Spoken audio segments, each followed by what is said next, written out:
Shalom. Sampai kita bertemu kembali Bapak Ibu Saudara sekalian pada malam hari ini.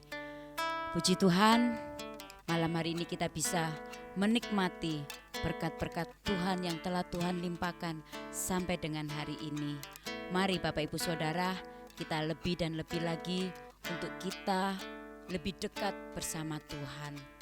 Sebelum kita mulai ibadah doa malam dan pelajaran Alkitab pada malam hari ini, kita tundukkan kepala dan kita berdoa. Bapa yang di dalam surga, Bapa yang kami sembah di dalam nama Tuhan Yesus, kami bersyukur Tuhan, sampai dengan hari ini Tuhan masih menolong kami. Tuhan masih memegang tangan kami, dan terlebih Tuhan, Engkau masih mengasihi kami.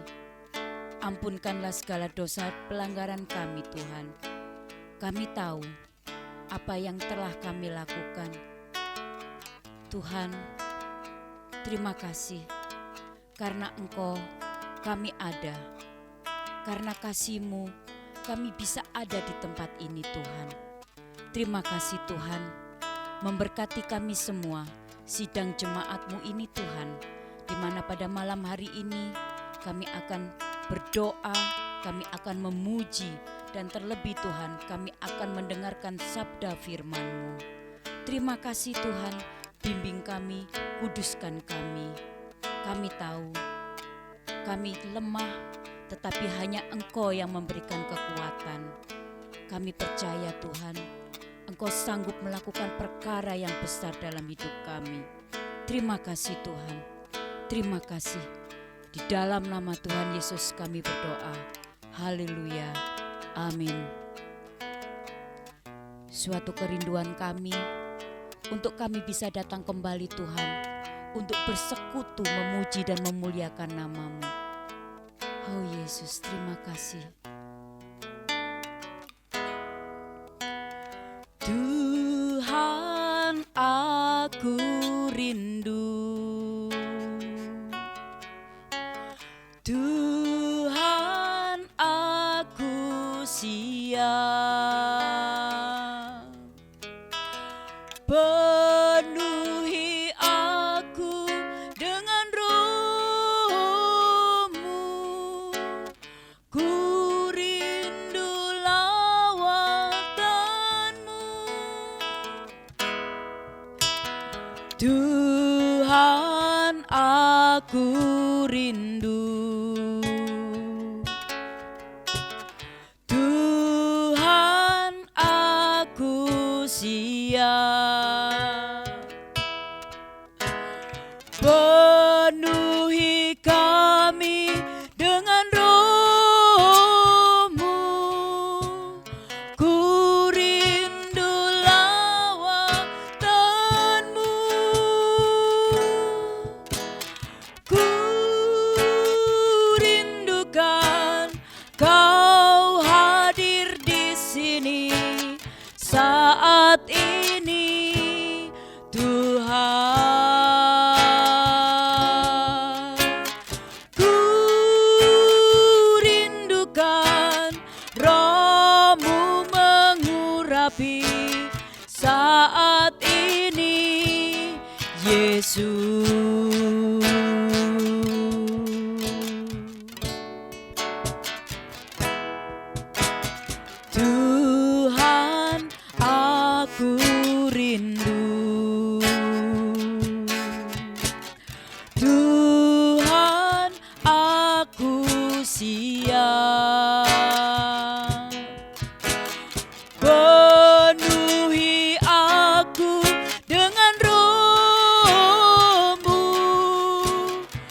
saat ini Yesus. Ku rindukan Kau hadir di sini saat ini Tuhan. Ku rindukan Roh-Mu mengurapi saat ini Yesus.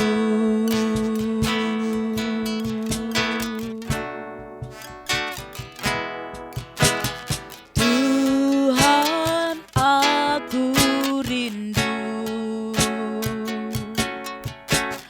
Tuhan, aku siap.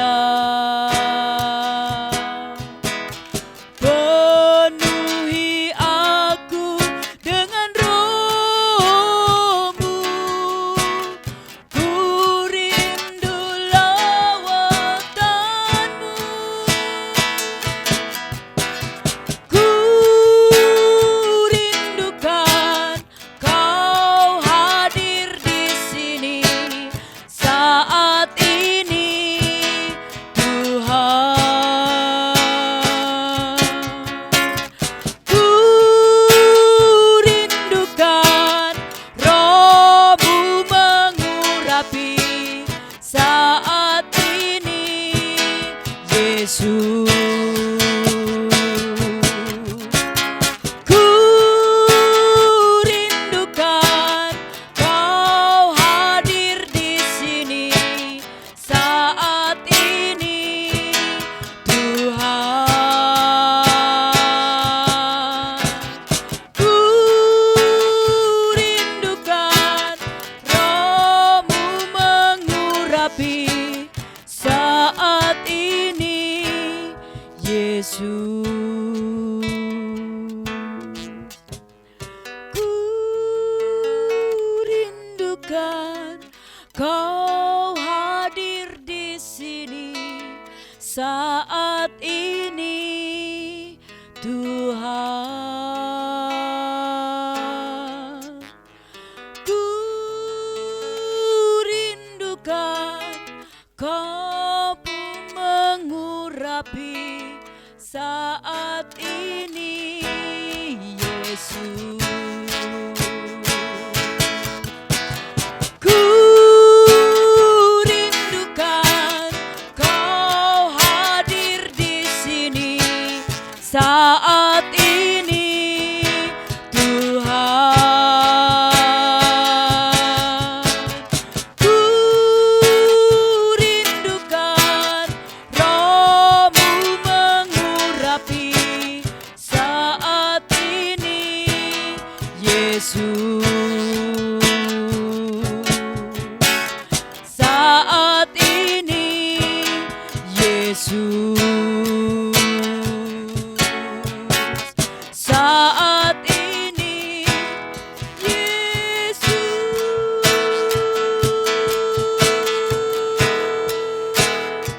Haleluya. Haleluya.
kasih.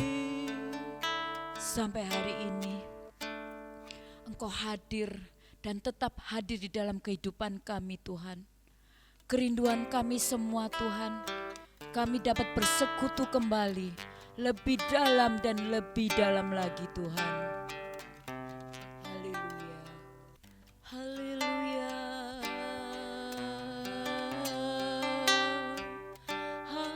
haleluya. Terima kasih Tuhan. Ini kami Tuhan, melalui pujian ini kami ingin selalu dekat bersama Engkau Tuhan. Ini kami jemaat-Mu Tuhan, yang selalu rindu untuk memberikan pujian dan penyembahan kami. Hanya inilah Tuhan yang bisa kami persembahkan kepada Engkau. Terima kasih Yesus, terima kasih. Haleluya.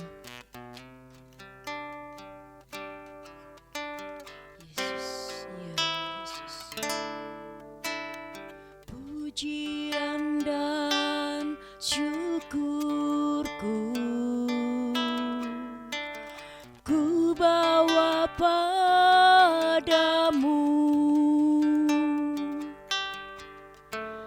dengan rendah hati ku persembahkan.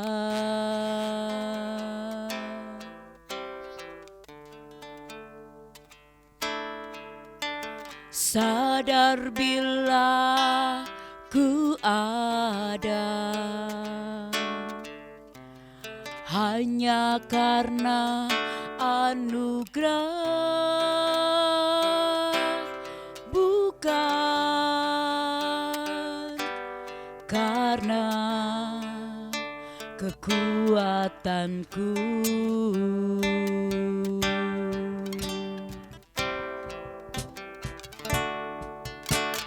Pujian dan syukurku ku bawa padamu,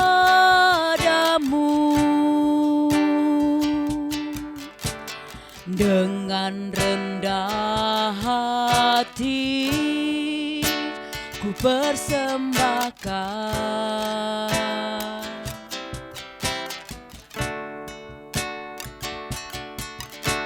Sadar bila ku ada hanya karena anugerah, bukan karena kekuatanku.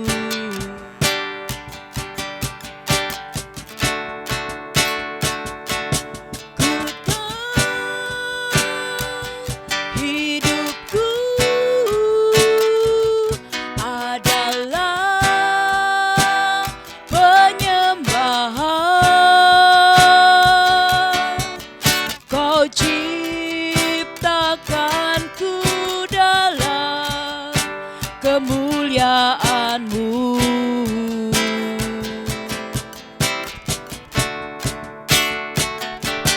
ku tahu hidupku berharga di mata-Mu. Segenap hidupku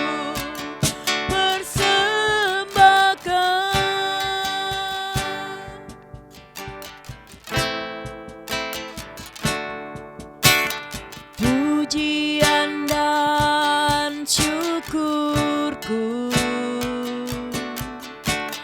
ku bawa padamu,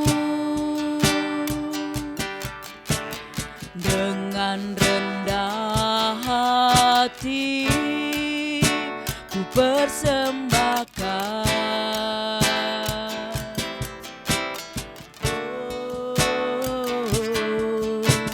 Sadar bila ku ada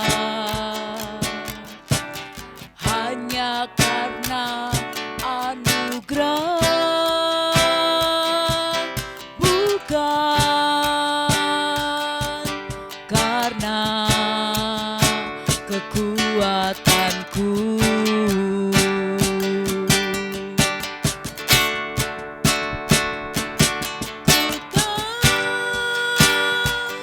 Hidupku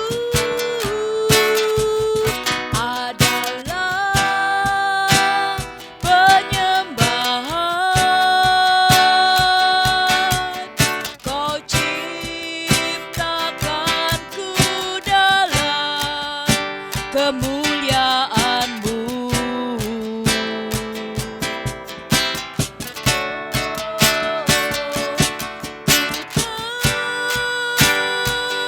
Hidupku berharga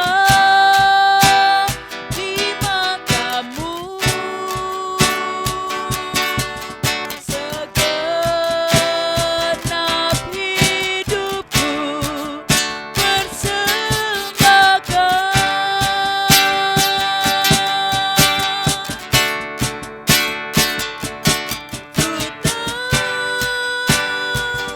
hidupku adalah penyembahan. Kau ciptakanku dalam kemuliaan-Mu.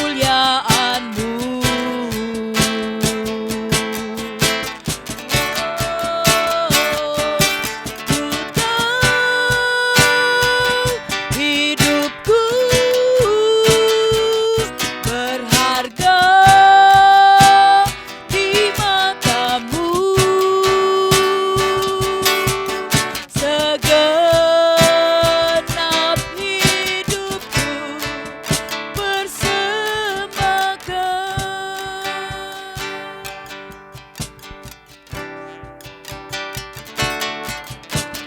Pujian dan syukurku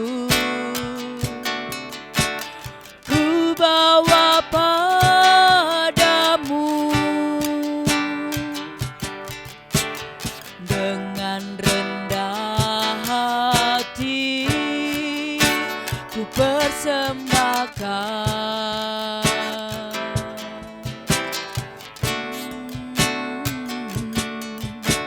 Sadar bila ku ada hanya karena anugerah, bukan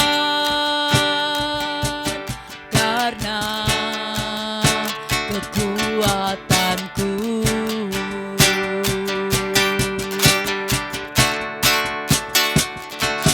Ku tahu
dan dekat lagi bersama Engkau Tuhan.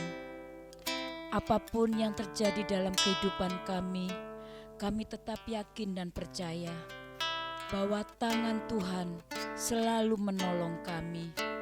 Kami ingin taat dan selalu setia kepadamu Tuhan. Kami tahu hari-hari ini, saat-saat ini di dalam kehidupan kami banyak hal yang terjadi, tetapi kami tidak takut Tuhan, karena kami punya Tuhan yang besar, Tuhan yang ajaib, Tuhan yang selalu memelihara kami. Ini kami Tuhan, ini kami, dengan kerendahan hati kami Tuhan, kami mohon Tuhan selalu dekat bersama kami. Terima kasih Tuhan.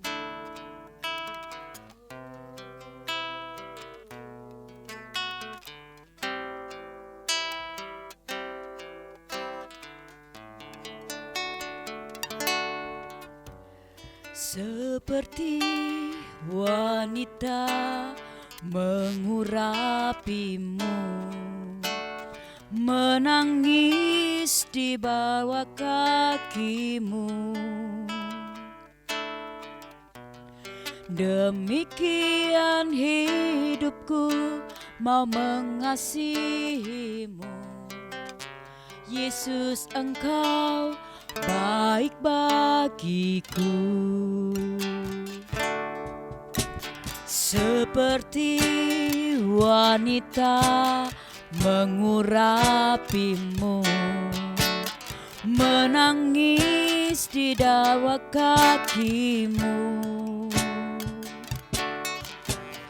Demikian hidupku mau mengasihimu.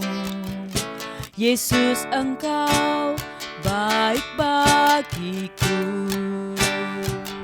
Sampai akhir ku menutup mata, ku tetap setia menanti janjimu. Sampai ku dapatkan mahkota kehidupanku, ku tetap setia untuk melayanimu.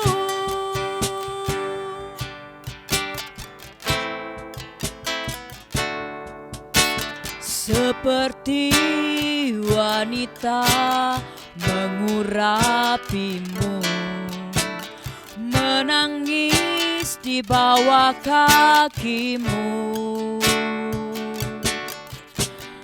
Demikian hidupku mau mengasihimu. Yesus, Engkau baik bagiku.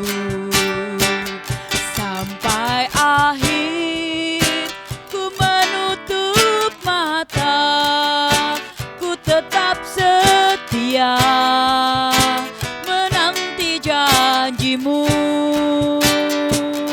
Sampai ku dapatkan mahkota kehidupanku, ku tetap setia untuk melayanimu. Sampai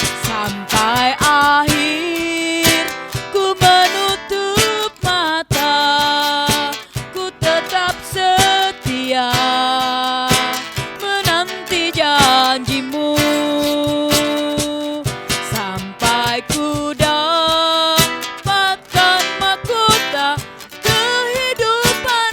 kehidupanku, ku tetap setia untuk melayanimu. Sampai akhir ku menutup mata, ku tetap setia menanti janjimu. Sampai ku dapatkan mahkota kehidupanku, ku tetap setia untuk melayanimu.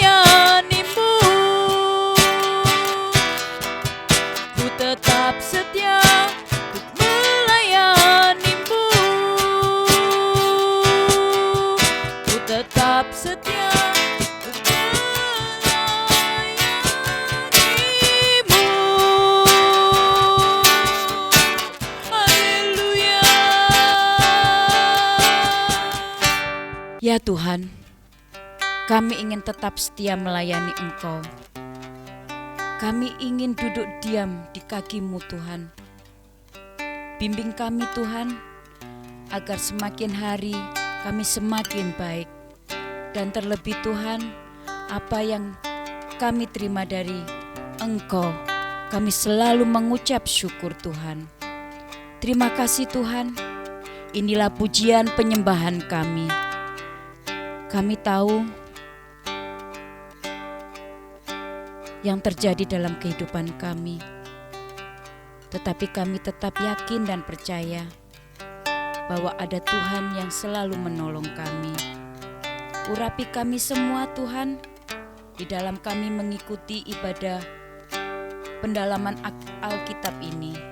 Kiranya apa yang ditabur oleh Bapak Gembala kami menjadi benih yang hidup dalam hidup kami, menjadikan kekuatan dalam kehidupan kami, menjadi pedoman agar kami berjalan dan selalu mengikuti Engkau Tuhan. Memberkati Bapak Gembala kami yang membentangkan sabda firman-Mu. Kiranya Roh Kudus saja yang memberkati beliau. Terima kasih Tuhan, terima kasih. Inilah kami.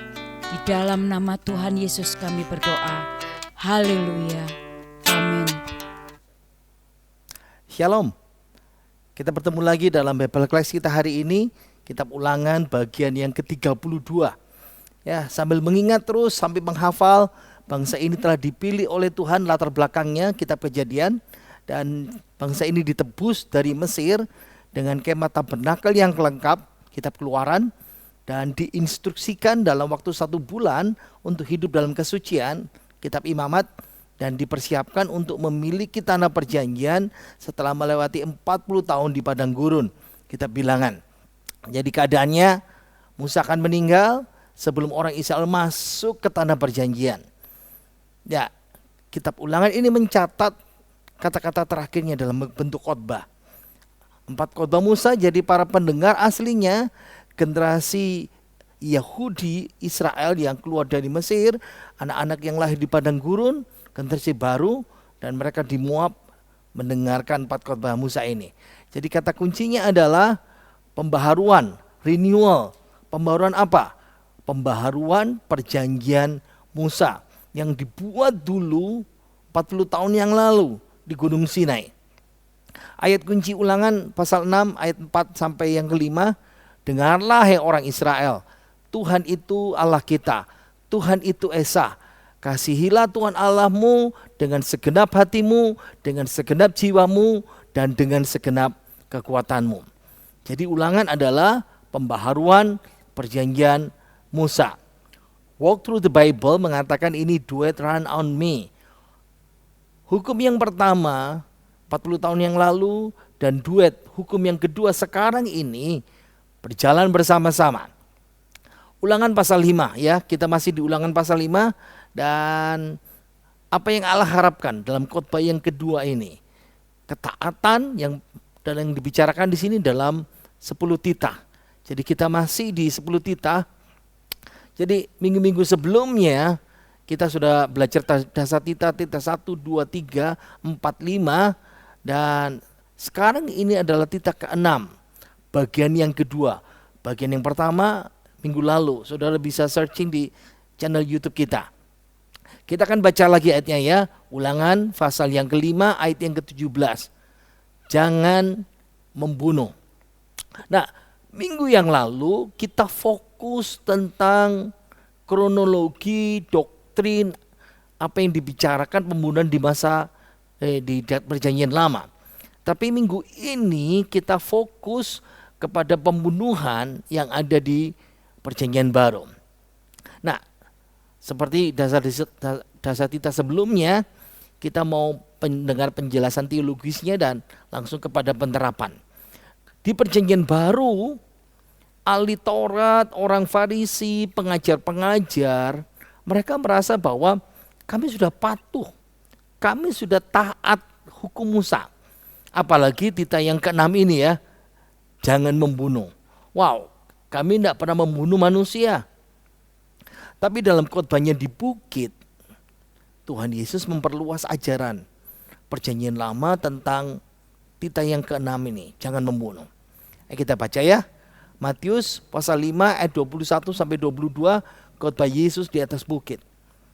Kamu telah mendengar mendengar yang difirmankan kepada nenek moyang kita, jangan membunuh. Siapa yang membunuh harus dihukum. Itu di Perjanjian Lama. Tapi Yesus memperluasnya sekarang, ayat 22. Tetapi aku berkata kepadamu, setiap orang yang marah terhadap saudaranya harus dihukum. Siapa yang berkata kepada saudaranya kafir harus dihadapkan ke mahkamah agama. Dan siapa yang berkata jahil harus diserahkan ke dalam neraka yang menyala-nyala. Oke, pembunuhan di Perjanjian Baru kita lihat ya. Apa kesimpulan Tuhan Yesus di Perjanjian Baru? Tidak cukup, ini yang pertama. Tidak cukup menjaga perintah jangan membunuh. Oh, saya sudah melakukannya, saya sudah mentaatinya, saya tidak membunuh. Tidak cukup kata Yesus, tetapi aku berkata kepadamu, kita harus menjaga perintah yang ke-6 ini dalam konteks yang lebih luas. Jadi kalau kita ingin memandang pembunuhan itu sebagai dosa kejahatan, tapi kita tidak mau dan tidak pernah tergoda untuk membunuh seseorang, berarti kita harus mulai memperluasnya, menghadapi sikap, tindakan yang mendorong kepada akhir pembunuhan itu. Apa? Kemarahan. Kemarahan yang tidak tertangani. Kemarahan yang tidak bisa dikendalikan. Kenapa? Ingat pembahasan pembunuhan di Perjanjian Lama kemarin. Masih ingat? Pembunuhan Kain Abel yang dilakukan oleh Kain? Dosa sudah mengintip di depan pintu. Ia sangat menggoda engkau, tetapi engkau harus berkuasa atasnya. Kemarahan Kain tidak tertanganin, sehingga Kain akhirnya berujung kepada pembunuhan itu. Yang kedua, kemarahan yang terpendam terhadap seseorang saudara itu jadi motif pembunuhan. Lihat ya, tidak ada yang tahu, kita tidak tahu sampai sekarang jumlahnya dari zaman Kain sampai sekarang. Berapa banyak pembunuhan disebabkan oleh amarah. Tapi Alkitab mengungkapkan faktanya apa? Yesus menyingkapkan bahwa segala emosi kemarahan sebagai motif pembunuhan itu harus ditangani dengan serius. Jadi karena ini tidak kelihatan dalam kehidupan kita, harus ditangani dengan serius. Yang ketiga, Yesus menganggap bahwa ketika kita menganggap saudara kita, orang lain, kafir, rendah, tidak berharga dalam masyarakat, itu motif dari pembunuhan. Perjanjian Baru menyebut kata saudara ya dengan kata kafir, raka. Itu jahat. Kata Alkitab. Kenapa? Karena kafir itu artinya bisa berarti bodoh, rendah, tidak berharga. Nah, ini sikap orang-orang yang menganggap bahwa dunia ini akan menjadi tempat yang lebih baik tanpa orang-orang kafir, tanpa orang-orang bodoh, tanpa orang-orang rendah, tanpa orang-orang tidak berharga, tanpa orang inferior. Ada yang seperti itu. Kita mau bicara Indonesia saja dulu ya. Terjadi genocide, pembunuhan 40.000 orang Indonesia di Sulawesi Selatan oleh Westerling Belanda. Tahun 46 sampai tahun 47. Kenapa? Dianggap tidak berguna.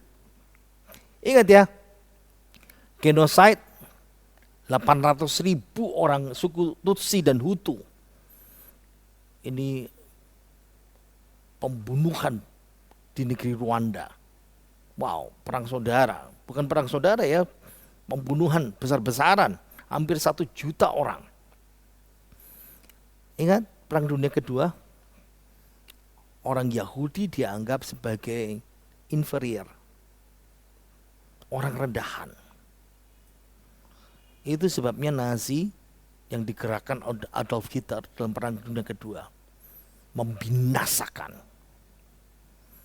Baru-baru saja awal November di Perancis ada banyak orang Kristen, ada banyak serangan di gereja, ada pendeta yang jadi korban, ada orang Kristen yang jadi korban, ada orang di gereja yang jadi korban. Dan yang marak sekarang ini di Indonesia apa? Tuduhan kopar kafir seperti itu. Sudah disebutkan oleh Alkitab. Ini yang menjadi pembunuhan. Dan sikap orang yang menganggap dunia menjadi tempat yang lebih baik, karena menganggap dunia lebih baik, tidak ada orang kafir, tidak ada orang bodoh, tidak ada orang inferior seperti itu. Jadi ingat ya, Yesus pernah berkata, persis, dia sudah mengungkapkan dalam kehidupan kita. 2000 tahun yang lalu dalam Alkitab mencatat, siapa yang berkata kepada saudaranya kafir, siapa yang berkata jahil. Ini yang Tuhan katakan, makanya ini amarah yang tidak tertangani itu. Yang keempat, hubungan yang rusak, yang tidak mau berdamai. Kadang-kadang kita tidak mau menyelesaikan konflik ya. Dan itu yang menyebabkan pembunuhan-pembunuhan. Dan Tuhan mendorong pendengarnya. Ayo promosikan. Mempercepat proses rekonsiliasi. Ingat ya, kalau kita punya konflik yang tidak terselesaikan, itu akan meningkat. Kebencian tertumpuk sampai titik pembunuhan. Itu nyata sekali. Nah, sekarang yang kelima, perjanjian baru, Yakobus ya menulis dalam kitab Yakobus, dia nambahkan satu unsur lagi. Selain amarah tadi itu, ya, nafsu yang berjuang di dalam diri manusia. Nah, kita baca ya. Yakobus pasal 4 ayat yang pertama. Dari manakah datangnya sengketa dan pertengkaran di antara kamu? Bukankah datangnya dari hawa nafsumu yang saling berjuang di dalam tubuhmu? Yakobus pasal 4 ayat kedua. Kamu mengingini sesuatu, tapi kamu tidak memperolehnya, lalu kamu membunuh.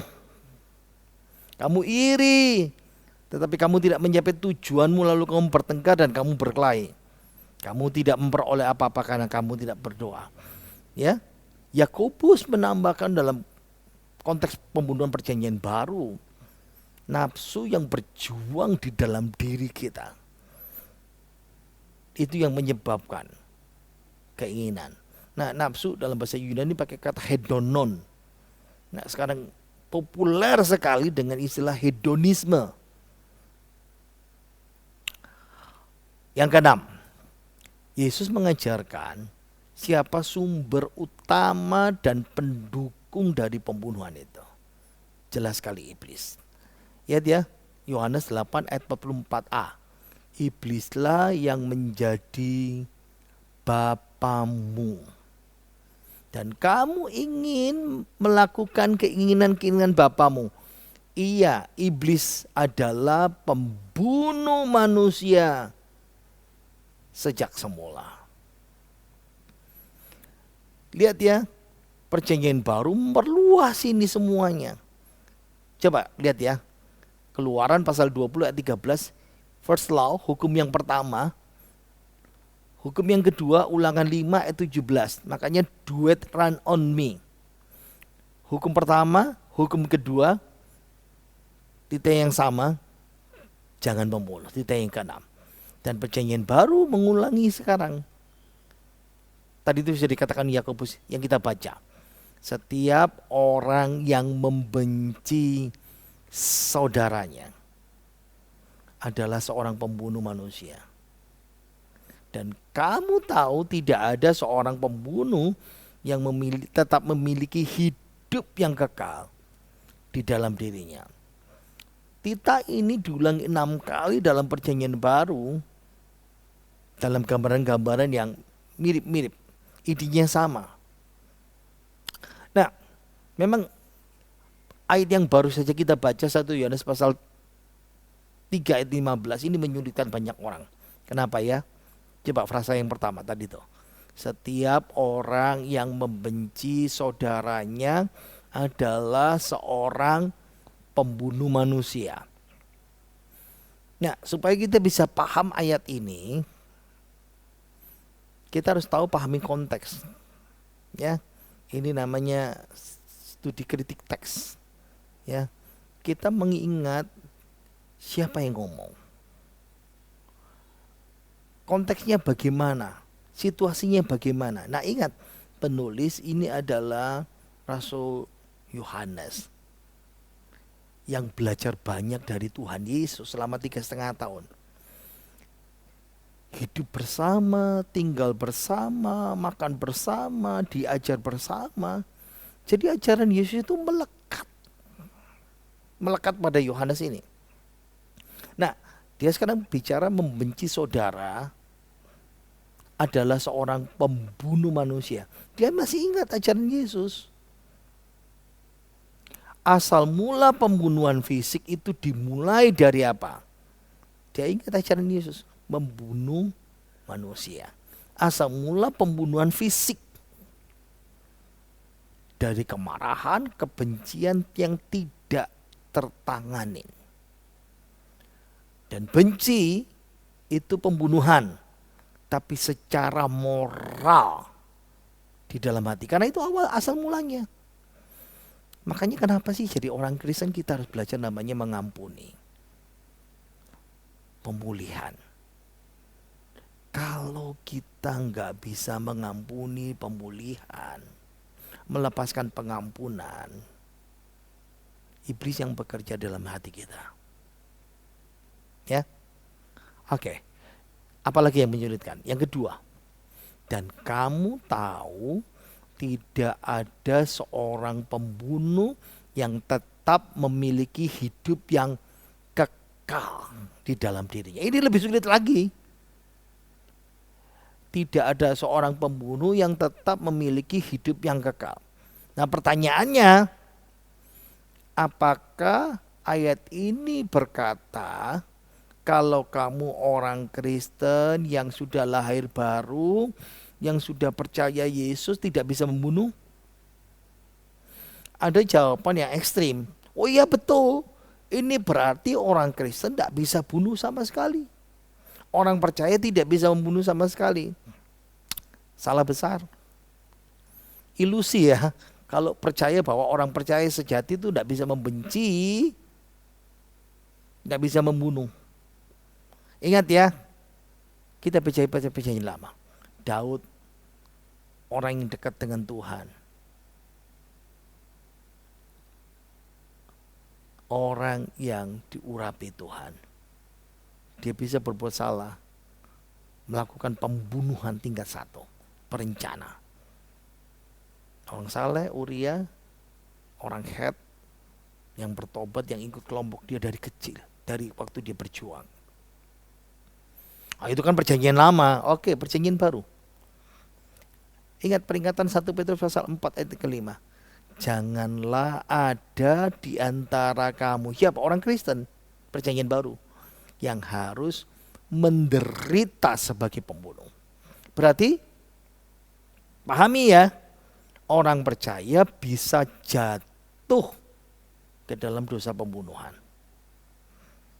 Mana Pak buktinya? Ingat minggu kemarin ya, minggu kemarin Hosea 6 ayat ke-7. Seperti gerombolan menghadang, demikianlah persekutuan para imam, kelompok pendeta di perjanjian lama. Mereka membunuh. Ingat, minggu lalu saya sampaikan juga, oknum pendeta, pendeta di Kenya, dan banyak pembunuhan. Kalau gitu balik lagi pertanyaannya, kalau orang Kristen bisa membunuh, lalu artinya apa? Tidak ada seorang pembunuh. Kalau ada orang Kristen, kalau ada pendeta yang membunuh, berarti tidak punya hidup kekal. Nah, hidup kekal di sini artinya bukan hidup di sorga. Ya. Bukan berarti itu. Pak mana? Wah, ngarang-ngarang. Enggak. Ingat ya, tulisan Yohanes sendiri menjelaskan. Yesus berkata, akulah jalan dan kebenaran dan hidup. Yohanes pasal 14 ayat 6. 1 Yohanes pasal 2 ayat 2. Yesus itulah hidup. Kristus sendiri, dia adalah hidup yang kekal. Berarti kita sekarang paham, hidup kekal di sini artinya itu Yesus yang adalah hidup yang kekal. Berarti kalau kita baca ya, tidak ada seorang pembunuh yang tetap memiliki Yesus Kristus di dalam hatinya. Itu. Jadi pengertiannya adalah seorang pembenci saudara, dia melakukan pembunuhan di hati. Tidak bisa mengklaim bahwa saya punya persekutuan yang intim dengan Yesus. Apa? Sang hidup kekal itu. Itu sebabnya kita harus pemulihan. Kehidupan kekal itu, Kristus itu tidak akan betah dalam hati selama ada roh pembunuhan. Apa itu? Roh kebencian. Buang benci itu. Bereskan sekarang. Ya. Orang seperti itu, pembenci saudara, akan kehilangan kontak dengan Tuhannya, dengan Kristus. Dan itu akan berakhir kepada kematian. Ingat ya. Makanya Paulus menegaskan Roma pasal 8 ayat 13. Sebab jika kamu hidup menurut daging, hawa nafsumu, kemarahanmu, kebencianmu, tidak mau mengampuni, kamu akan mati. Tegas sekali Tuhan bicara. Yang ketujuh ya, pembunuhan dalam perjanjian baru. Perjanjian lama memerintahkan kita tidak boleh ambil nyawa. Wow, perjanjian baru memberikan peningkatan. Bukan saja tidak boleh ambil, tapi kita menyerahkan nyawa kita untuk saudara kita. Lihat ya, 1 Yohanes 3 ayat 16. Demikianlah kita ketahui kasih Kristus, yaitu bahwa ia telah menyerahkan nyawanya untuk kita. Karena telah dalam Kristus ya. Jadi kita pun wajib menyerahkan nyawa kita untuk saudara-saudara kita. Wow. Makanya sudah paham ya. Ingat, hukum kasih dalam perjanjian baru lebih besar dari Taurat. Taurat itu artinya hukum ya. Hukum Taurat itu lebih kecil daripada hukum kasih di perjanjian baru. Satu lagi masalah pembunuhan, aborsi. Pembunuhan lewat aborsi bayi yang ada di dalam kandungan. Memang Alkitab tidak bicara khusus ya tentang aborsi. Tidak bicara khusus, tapi banyak ajaran Alkitab yang bisa dengan jelas menyatakan apa sih pandangan Allah tentang aborsi. Nah, Yeremia mengatakan bahwa Allah sudah mengenal kita sebelum membentuk kita di dalam kandungan. Kita mau bicara aborsi kan? Nah, Mazmur 139 ayat 13 sampai 18 membicarakan peran aktif Allah menciptakan, membentuk kita di dalam rahim. Sekarang kita Keluaran bicara apa? Ada prinsip lex talionis, apa itu? Hukum balas, mata ganti mata, gigi ganti gigi, nyawa ganti nyawa. Yang diterapkan dalam Keluaran di sini, kalau ada wanita hamil yang menyebabkan, nah ada seseorang atau binatang yang menyebabkan wanita hamil mati, maka prinsip lex talionis, mata ganti mata, gigi ganti gigi, nyawa ganti nyawa, itu diterapkan di sini. Oke, kesimpulannya berarti apa? Allah memandang bayi dalam kandungan itu sudah manusia. Nilainya, bobotnya sama dengan orang yang sudah dewasa. Jadi aborsi itu bukan hanya sekedar hak wanita. Saya nggak mau punya anak, saya nggak mau punya baby. Aborsi itu berkenaan dengan hidup matinya manusia yang di dalam kandungan. Dan itu bukan mama penentunya. Ini bukan masalah janin, oh masih di bawah 2 bulan, 3 bulan. Ya, begitu ada kehidupan, di situ ada nyawa. Ada argumen yang menentang iman kita. Oh, ini masalahnya kan mamanya korban perkosaan atau incest, hubungan saudara. Kan malu, nanti aibnya ketahuan. Betapapun mengerikannya hamil, misalnya akibat perkosaan, incest, married by accident, hamil duluan. Pertanyaannya, apakah membunuh sang bayi itu solusi? Jangan buat 2 kesalahan. Ya. Jangan bikin kesalahan yang kedua lagi. Tidak akan menghasilkan kebenaran, itu akan menghasilkan jalan pintas saja untuk buang air. Jadi bayi yang lahir karena perkosaan bisa nanti diadopsi orang lain, serahkan ke panti asuhan. Ya, kalau tidak mau membesarkan. Sekali lagi, bayi tidak seharusnya dihukum. Tidak berhak, walaupun ini bayi korban perkosaan. Ada izin sih dalam aborsi, kalau misalnya ini masalah hidup mati mama, mesti dibuang bayinya. Tapi ingat ya, ini hanya cuma 1% alasan utama aborsi. Masih ada lagi, minta mujizat Tuhan. Ingat, kalau begini yang berdosa siapa? Aborsi. Bukan saja mamanya yang mendorong, yang menganjurkan, sang pacar, orang tua yang malu, teman, keluarga, dokter yang melakukan aborsi, tenaga medis. Hati-hati. Adalah satu pertanyaan ya, pembunuhan, masalah pembunuhan. Jangan membunuh. Bagaimana dengan perang sekarang? Ingat ya, apakah perang itu melanggar titah yang ke-6? Banyak orang salah paham mengartikan jangan membunuh lalu menerapkan makanya nggak boleh perang. Nah, kata Ibrani membunuh titah ke-6 itu berarti mematikan seseorang secara berencana lebih dulu dan dengan kebencian. Tidak pernah dipakai jangan membunuh untuk eksekusi penjahat, membunuh manusia musuh dalam pertempuran. Ingat, Allah memerintahkan Israel untuk berperang. Banyak kali sudah bisa temukan dalam kitab Perjanjian Lama ya. Allah juga memerintahkan hukuman mati.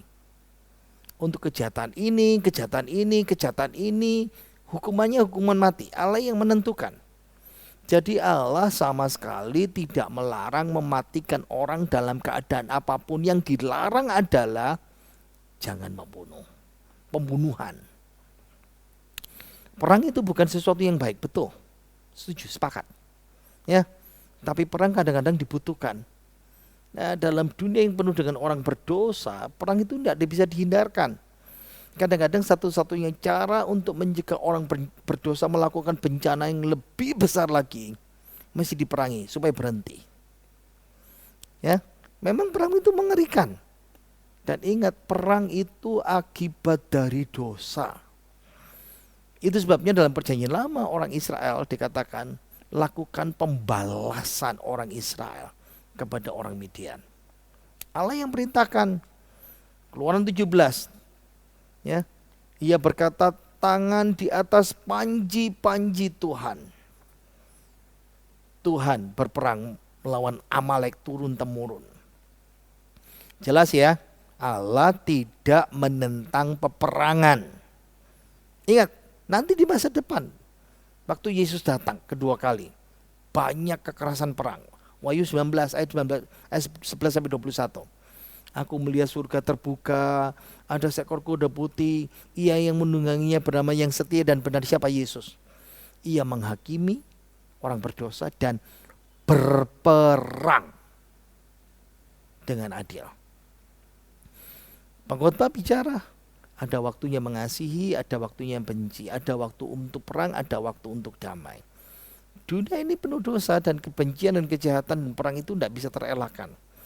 Ingat ya, Perang Dunia Kedua, tentara sekutu menghentikan kejahatan Hitler, Nazi yang mengokupasi Eropa melalui apa? Perang. Jadi ada beberapa perang yang adil, kita harus tahu ya. Tapi sebagian besar perang itu akibat dari dosa. Dan orang Kristen tidak seharusnya perang. Tapi bukan berarti kita melawan tugas pemerintah. Karena ada beberapa sekte sesat Kristen, perang tidak boleh, perang itu berdosa. No way. Ya, hal yang penting harus kita lakukan adalah di masa perang gimana? Kita berdoa, Tuhan kasih hikmat untuk pemimpin-pemimpin, keselamatan anggota-anggota militer, penyelesaian konflik dengan cepat, korban sesedikit mungkin dari kedua belah pihak. Ya, dan ingat, saya mau tutup kesimpulannya ya, dosa pembunuhan itu sama seperti dosa lain. Penakut mengaku Yesus, tidak percaya Yesus, orang keji, pembunuh, sundal, tukang sihir, penyembah berhala, pendusta, masuk neraka. Prinsip yang mendasari kenapa sih jangan membunuh? Karena Allah mau kita bahagia. Dimulai dari hati. Buang benci, buang amarah. Pembunuhan dianggap sebagai dosa yang paling serius, tapi bukan berarti dosa tidak bisa diampuni. Ya, ingat, kita tidak punya hak untuk mengambil kehidupan dengan cara pembunuhan. Mari kita berdoa. Bapa kami dalam sorga, terima kasih Engkau sudah memberkati kami hari ini tentang kita jangan membunuh. Tuhan berkati anak-anak-Mu yang sudah belajar. Tuhan berkati kami yang sudah mendengarkan, dan kiranya berkat-Mu boleh tercurah. Terima kasih kami sudah boleh belajar. Biarlah kasih dan kemurahan-Mu boleh melimpah dalam kehidupan kami. Sekarang saudaraku, mari kita terima berkat yang melimpah dari Bapa, Putra, Roh Kudus. Berkati hidup saudara dan saya, jasmani rohani, kesehatan kita, usaha pekerjaan anak cucu menantu kita, ibadah perjalanan kita. Berkat dalam nama Tuhan Yesus Kristus. Dan kita semua yang percaya berkata, amin. Tuhan berkati kita semuanya. Jangan lupa memberikan persembahan. Jangan datang dengan tangan hampa kepada Tuhan. Berikan persembahan di kas gereja kita dengan menambahkan Rp1. Membedakan antara persembahan Jumat dan persembahan Minggu. Tuhan Yesus memberkati kita semuanya.